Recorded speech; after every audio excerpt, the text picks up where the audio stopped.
I tried to be fair. I tried to be patient. I tried to give it every chance possible. I tried to see every possible way of how it could look, and I wanted to wait for a larger sample size. But I can say after 12 games of the Pistons NBA season, they should change their starting lineup. You are Locked On Pistons, your daily Detroit Pistons podcast. Part of the Locked On Podcast Network, your team every day.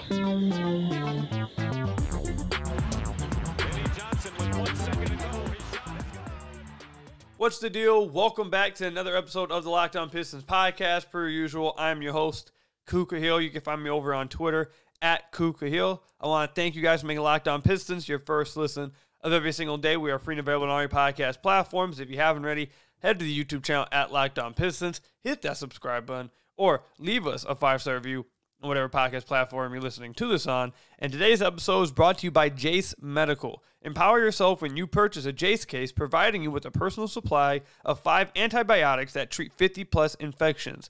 Get yours today at jasemedical.com. That's Jase medical.com. The Pistons' next game is Friday night. We got a few days to go. They get a little break. They've needed a break. The schedule hasn't been kind to them. They've had a lot of back-to-backs. They've played a lot of games in 7 nights. I believe they've played 5 games in 7 nights already once. Schedule hasn't been kind to them. And Cade's leading the league in minutes, all that stuff. So they need a break. Good thing they got a few days. And we'll find some things to talk about. Of course, there's a lot to talk about. And in today's episode, we'll talk about what has hurt the Pistons the most over this losing streak and what is wrong with their franchise player, Cade Cunningham, as he's going through a little bit of a drought the last few games. What's wrong with him? But the first thing I want to talk about is the starting lineup. To start the year, when Monty Williams came into the season and said the starting lineup was going to be Cade Cunningham, Killian Hayes, Asar Thompson, Isaiah Stewart, and Jalen Duren, and then followed it up with we're trying to build a defensive first team, we're trying to build a defensive identity, a defensive culture, etc., etc. At that point, and also echoing off of Troy Weaver's his points about also wanting a defensive identity because that's what the Pistons have always been, etc., etc. At that point, I thought to myself, you know what? Fair enough. Fair enough. If that's what they want to do, they're trying to build defense, that they can be a good enough defensive team to where they can win some games. Okay, I'll let it slide. I'll see how it goes. And I know fans wanted to spaz out after game 1, wanted to spaz out after game 2, wanted to spaz out after game 3, game 4, game 5.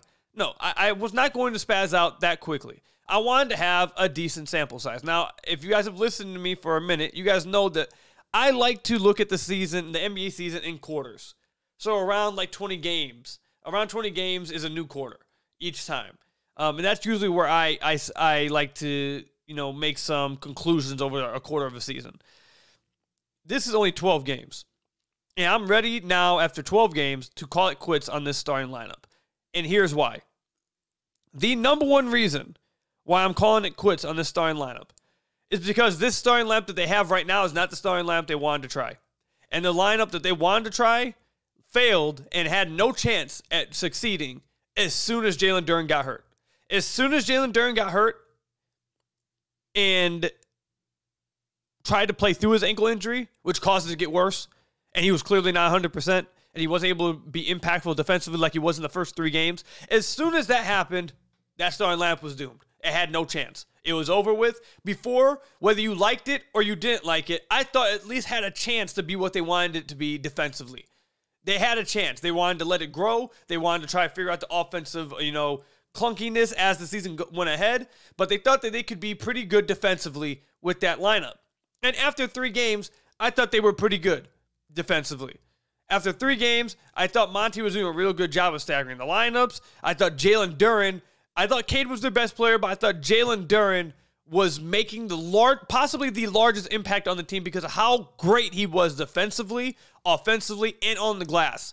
He was one of the main, if not the main reason why the Pistons, now small sample size, but started off 2-1. He was spectacular. Then he hurt his ankle. Tried to play through it. Wasn't 100%. Made it worse. And ever since then, that starting lineup had no chance.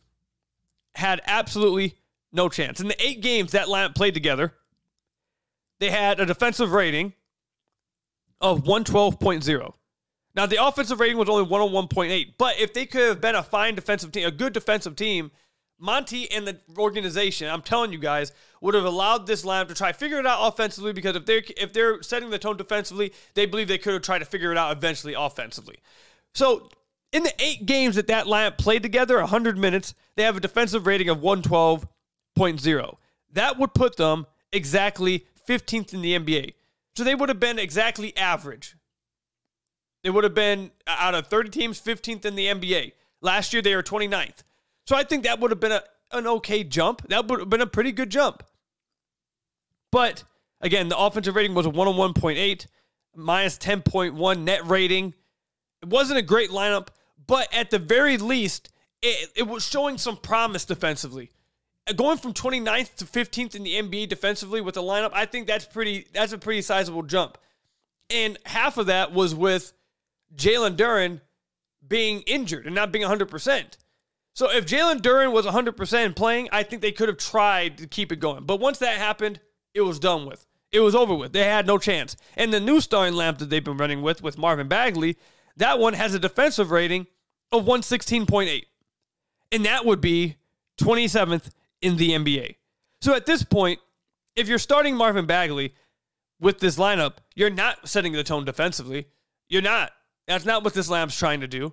The other lineup, while it wasn't great defensively, you could make the argument that, hey, it was making an impact defensively because of how bad they were last year. That's 15 spots jump. The team probably would make an argument, yeah, we're making progress on that end. With this lineup, you're just as bad as last year defensively, except now you're not providing the best offense you possibly could. So while Jalen Duren is out, they need to change the starting lineup for the foreseeable future. Even when Jalen Duren gets back, you had your chance to run it. Unfortunate situations happen for Monty Williams' idea. Jalen Duren got hurt. It is what it is. Okay? And I'm not saying it would have worked or it wouldn't have worked. I don't know. We didn't get a large enough sample size of Jalen Duren healthy. But, sometimes, what do they say? Fair is a place where pigs and what? I forget the other part of the saying. But you know what I'm saying. It wasn't fair. Monty probably feels like he didn't get a fair chance with the lineup. It is what it is. Stuff like that happens.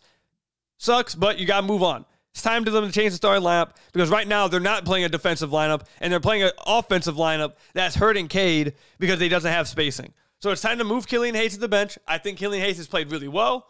I'm happy with where he's been, but he can be the backup point guard and you can play Jane Ivey next to Cade. And I honestly think that you should consider benching Isaiah Stewart as well to just give Cade the most optimal spacing possible, which we'll talk about in the third segment.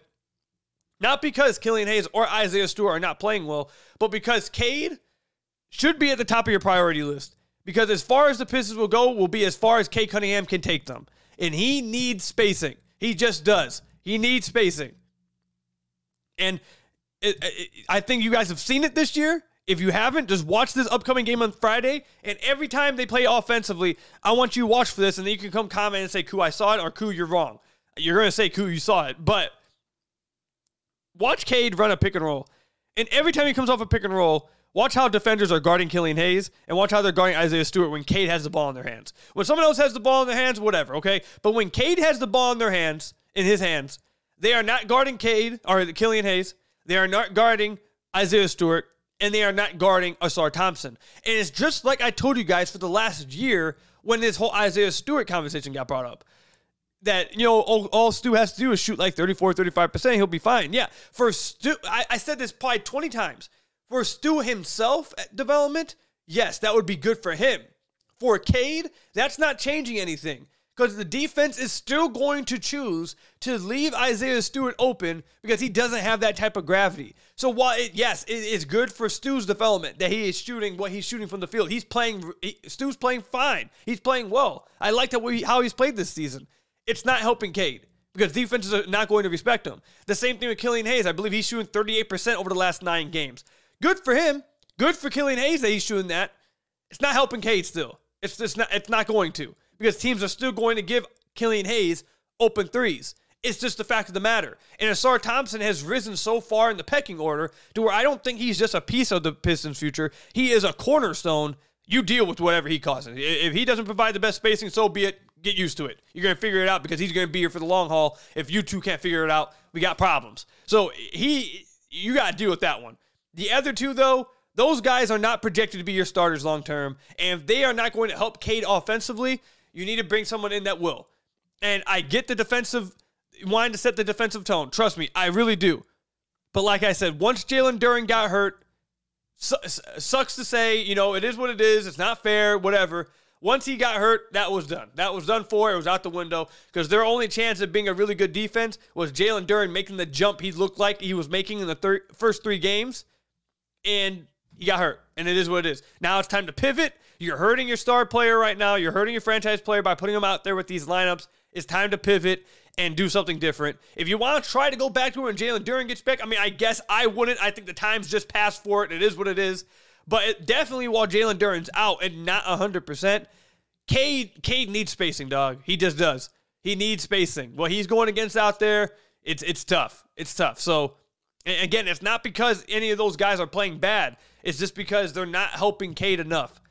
And we'll talk more about that in the third segment. I know there's some civil war going on about Cade Cunningham. So just stay tuned for the final segment. We'll talk about Cade then. But coming up, I want to talk about what has hurt the Detroit Pistons the most over this 9-game losing streak. There's been a lot of things, okay? There's been a lot of things that has hurt this team over the last 9 games.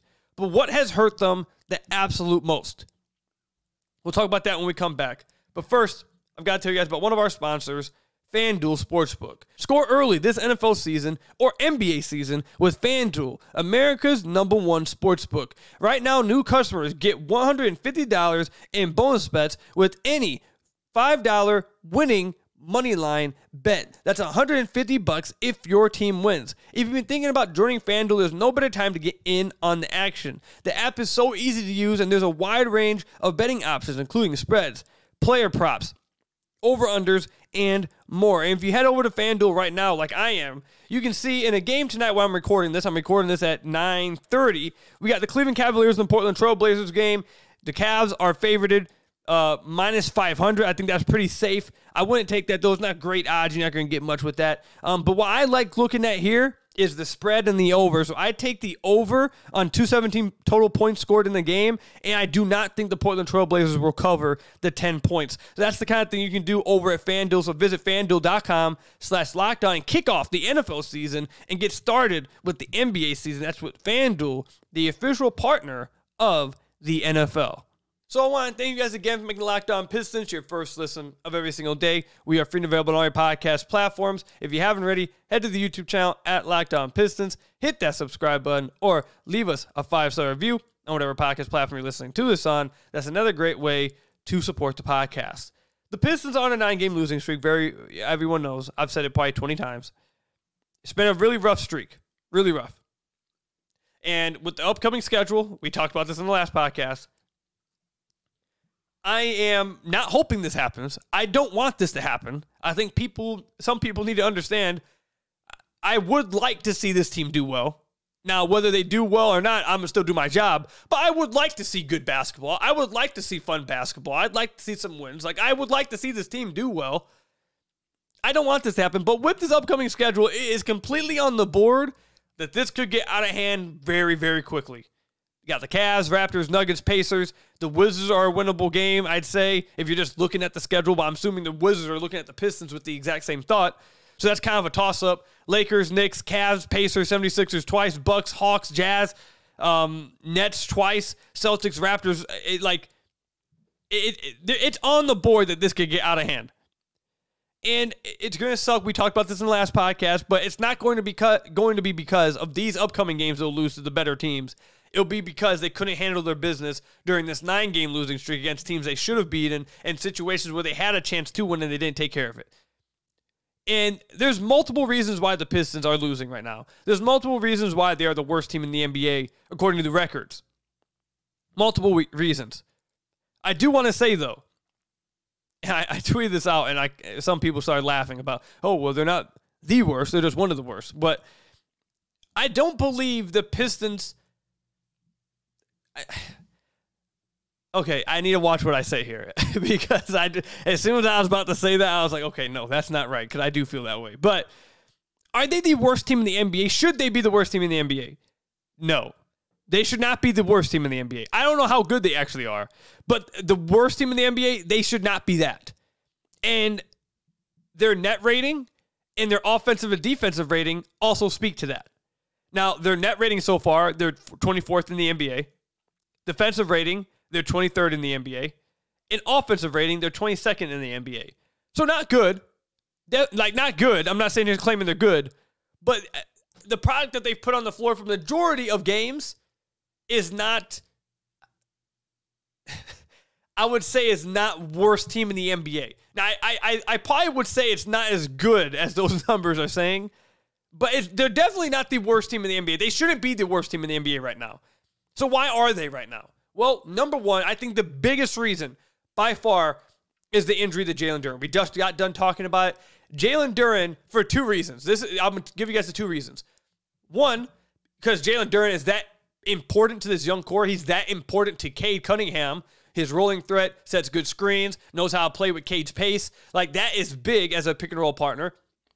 But also his activity on the glass, his activity defensively that we saw earlier in the year, and his ability as a roll threat, and an ability to be the only big on the roster, really, that can make short roll passes, that you can run through the high post and trust him to make the right passes. They can make entry passes. Heck, we saw him sometimes take the ball from half court and start dribbling it up, make a play at the rim or make a play for someone else. Like, he's the only one on the roster, and that's why he's the center of the future and why I think he's going to be a multi-time all-star in the future, is because he can do all those things. And it looked like before he got hurt, he was getting ready to make a crazy jump before he got hurt. And they looked good when he was healthy. When he was not healthy, it went downhill. They lost 9 games since he got hurt. I don't think that's a coincidence. People will point to Alec Burks being hurt, Bojan not playing, Monte Morris not playing. Well, without two of those guys, they look pretty good. And fans are ready to take victory laps about this season being pretty good. And that was because Jalen Duren was being a monster. So that's the number one part of the Jalen Duren. The second part of why Jalen Duren's injury hurts the Pistons so much, and this is something that I'm probably the most upset with. There's things I'm upset with this offseason that the Pistons did, and there's things I'm critical of that I thought maybe they should have done. But this right here is by far the number one thing. With Jalen Duren being hurt, they do not have a 5 on their roster that can play defense. They just don't. In the backup 5 was something that I brought up for multiple times throughout the offseason. Excuse me. I talked about it a ton. They needed to address the backup 5 position because they were not strong in that department. James Wiseman had a good stint this past game, but everyone knows he is close to unplayable and is not good defensively at all. That's not that good. He needs to go get reps somewhere else. Send him to Washington. Let him get reps. They're not trying to win. He can go play as many minutes as he wants and gets reps. Send him there. Okay, but he's not good defensively, and he can't crack the rotation for the Pistons if they're trying to win, if they're trying to get some more games. That's one. And then Marvin Bagley, and it pains me to say this, because I actually think Marvin Bagley in his role has been fine. He's been fine. I actually think he's actually not even just fine, good. He's been good in his role. When he has to play 15 minutes and he's actually, hey, just come in, score the basketball, and do what you do, he plays really well in that. But when you play him larger minutes and you're expecting him to be your starting 5, by no fault of his own, I mean, everyone knows who Marvin Bagley is. He has his strengths, and his strengths are pretty good. But he has his weaknesses. And his weaknesses get exposed as the starting 5. It just does. It just does. He can't play defense very well. And he's not a very good rebounder. Last 5 games for Marvin Bagley as a rebounder. 2 rebounds, 2 rebounds, 5 rebounds, 5 rebounds. And he did have 11 against Atlanta. That is, Jalen Duren going hurt and losing him hurts a lot. Not having anyone to adequately replace him hurts even more. So if you wanted to come into the season with Marvin Bagley as initially the backup 5 and you okay with going offensive there, okay, fine. But the third string center, in case someone went down, it should have been addressed, and they needed to get someone who can play defense. Someone who can get rebounds, someone who can set hard body screens and just play defense. knows where to be defensively. Like, you don't need a superstar. Heck, like a dude that was on free agency that just got signed. I kid you not, I would have been happy with this signing. People would have laughed at me, but I, for real, would have been happy with the sign. Bismack Biyombo. He would not have to play a single minute for this team. But when Jalen Duren got hurt, Bismack Biyombo can play defense. He can get you rebounds, and he will set screens. He's not going to do anything else. He will not do literally anything else. But when Duren goes down, that's what you need. That's what you need, because now the Pistons, and Monty Williams has talked about this probably 3 times in the last week, they're getting absolutely obliterated in pick and roll coverage, especially against pick and roll coverage that includes a center who's popping. If it's a pick and pop, the Pistons are just getting obliterated because their centers are not good defensively. So if they have to get stretched out to guard stretch bigs, either one, they're giving up the open 3 because they're not getting out soon enough, or 2, they're not good defenders on the perimeter and can't stay up with the perimeter 5s, that if they do close out too fast, the 5s are just taking them to the rim and then scoring or drawing a foul. And then don't get me started with the drop coverage and how they're playing around the rim. Like, I feel like out of everything that the Pistons did not do this offseason, that I'm not a fan of, this right here is the one that hurts the most, I feel like. This one just hurts the most. I feel like it was pretty obvious. It was pretty obvious that was a weak spot of this team. And the fact that they did not address it says that they were confident with it, and I don't think they should have been. They should not have been, and you're seeing it play out with Jalen Duren out. They can't play defense, and they can't rebound the basketball at the 5. Asar has to make up for it, and there's been long stretches where Stu's having to play large minutes because he has to play at the 5 because they don't have no one else that can. So that's the one that hurts the most, man. Look, not trading Bojan when you know that he has the calf, he's struggling with the calf, and it's something that he's dealing with. Okay, whatever. Like, now, actually, let me not say whatever. That upsets me. It does. But this could have been easily avoidable if you would have just went and got back up a third-string big man or just got a better backup 5. Like, you guys remember I said Andre Drummond come back home and be a backup 5. Like, he would provide what you need here. Like, this could have been avoidable. I truly believe that this is the biggest reason why. Jalen Duren not being out there and then his replacements not being able to play defense and rebound the basketball, it's killing the Pistons. It's just killing them. So let me know what you guys think. Do you guys agree, disagree with this? Let me know in the comment section down below or over on Twitter at Kook Hill. When we come back, Cade Cunningham, the Pistons franchise player, there's a lot of heated topic. There's a lot of heated talk, I should say, around him. What's going on with him? What's wrong with him? Is there something wrong with him? We'll talk about that when we come back. But first, I've got to tell you guys about one of our sponsors, Jase Medical. We spend a lot of time talking together, you and I. We get fired up together on wins and losses. Who starts, who sits.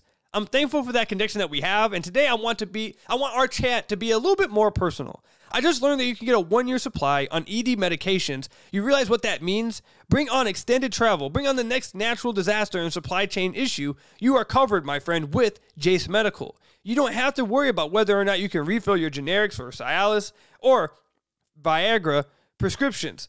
And this is possible because of our friends, again, at Jase Medical. Go online right now at jasemedical.com to receive your 12-month supply on your daily medications. Remember to use promo code LOCKEDON at checkout for a discount as well. A verified customer had this to say about Jase, quote, "I am thankful for this service. Supply chain issues caused me to cut pills and have to have it. I ordered most of my daily meds with a year supply. I also ordered an antibiotic kit. I feel secure now. Prices are lower than local pharmacies. I highly recommend this for everyone," end quote. If you or someone you love would love to get some peace of mind by having a year of supply of any daily medication, go to jasemedical.com to see if it's offered for you. Remember to use promo code LOCKEDON for $20 off your purchase. Again, go to jasemedical.com if you'd like to get a sense of peace, or you want someone else, someone close to you to have a sense of peace. Go to jasemedical.com and use code LOCKEDON for $20 off your purchase. Again, that's with jasemedical.com. So I want to thank you guys again for making Locked On Pistons your first listen of every single day. We're free and available on all your podcast platforms. If you haven't already, head to the YouTube channel at Locked On Pistons. Hit that subscribe button or leave us a 5-star review on whatever podcast platform you're listening to this on. That's another great way to support the podcast. Cade Cunningham. Cade. I never thought I'd see the day. Truly. I truly never thought I'd see the day where we're having to come on the podcast to defend Cade Cunningham. Never would have thought this would be the case. Never would have thought. But to be fair, I think Cade has warranted some of this over the last few games. Now, to start his season, over the first 9 games, it looked a lot better. He looked a lot better, and there was reason to be extremely high on him, I thought.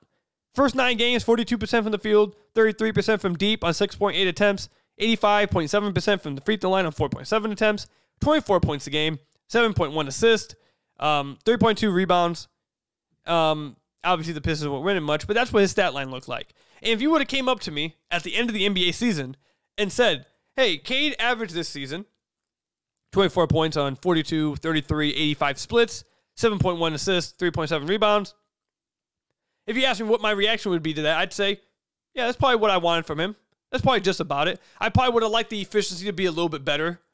But overall, yeah, that would be about what I expected from him, and I'd feel really good about him. So if Cade had continued what he was doing in the first 9 games, you wouldn't have a problem. I don't think anyone would really be spazzing about it. Now, the turnovers, he was still averaging 5.1 turnovers or 5.4 turnovers a game, which is a lot. It is a lot. But I think if you take into account his usage, the lineups he's playing with, I'm not making excuses for Cade at all, because you guys know, if you guys have been listening, you guys know that I've been very critical of him with these turnovers. A lot of them are just him being lackadaisical. A lot of him is just him being careless with the basketball. He has to improve that. He has to improve. I've said I think turnovers is probably going to be something he struggles with for the rest of his career. I think it's something that some of these high usage players, that's just something you have to deal with. Some weeks they'll go, taking care of the ball tremendously. And then there'll be a few weeks span where it's just like, bro, what's going on? Stop, turn the ball over. I feel like that's something they're probably going to ride with Cade for the rest of his career. It's going to be ups, it's going to be downs. I mean, it is what it is. I've kind of accepted it at this point. But I do think it's been a little bit ridiculous to start the year. Now, 5.4, that's pretty crazy. That can't keep happening. But over the first 9 games, I thought if he continued to play like that the rest of the year, I thought everyone would be really happy with what happened, how he was playing. But then the last 3 games happened. And look, I love Cade. You guys know how high I am on Cade. I'm very high on Cade, and still am. 3 games is not enough for me to move off of Cade. Like that, anyone who's moving off of Cade for 3 games is crazy. But last 3 games, 13 points a game, 8.0 assists, 3.7 turnovers, 34% from the field, 15% from the three-point line, and only drawing 2 free throws a game. Not good. Pretty bad, to be honest. Not just not good, pretty bad. And I think Cade himself would tell you he has been bad the last 3 games. He has been bad. What's the reason for this? Is there something wrong with Cade? Is there any way the team can help him? Does he need to just be better? What's happening? I think it's a mix of all of it. Cade needs to be better. He has to hit more shots. He has to hit these, for example, like his outside shooting. His outside shooting the first 5 games of the year, 44% on 6.8 attempts. Was absolutely sparking the hell out of the ball. And then ever since then, the last, 7 games, he's shooting 17%. Now, is he a 17% three-point shooter? No. Is he probably a 44% three-point shooter? Like, no, he's not that either. He's probably somewhere in between. Like, usually those things kind of regress to the mean, and he falls somewhere in between. So I'd probably say he's somewhere around, as of right now, if I had to take a guess, like a 33% three-point shooter. But that doesn't change the fact that over the last 7 games, he's been a much worse one. He's been really bad. So that's something he can control. He has to hit his open shots. He has to hit his open threes. These pull-up threes that he was hitting at the beginning of the year that he's not hitting now, he has to hit those. That's not on anyone else but Cade. The turnovers, that's on no one else, I feel like, for the most part. That's on no one else but Cade. Cade has to take better care of the basketball. He has to make better decisions. He has to stop being so careless with the ball. He just has to. That's a fact. However, I think it's quite clear that his life is not being made easy at all. His life is actually being made pretty tough. He has no spacing, like we talked about in the first segment. No spacing. No gravity at all on the offensive side of the ball. There was a possession that he dumped off for, I believe, an Isaiah Stewart dunk. Either Isaiah Stewart or Asar Thompson, who backdoored down along the baseline. He got a dunk. Yeah, a great pass. But if you just took a freeze frame or just played a 2-second clip, 5 defenders had their foot in the paint. 5 defenders. Cade split the pick and roll, beat 2 guys. They were chasing him, and then 3 guys were sitting there waiting for him.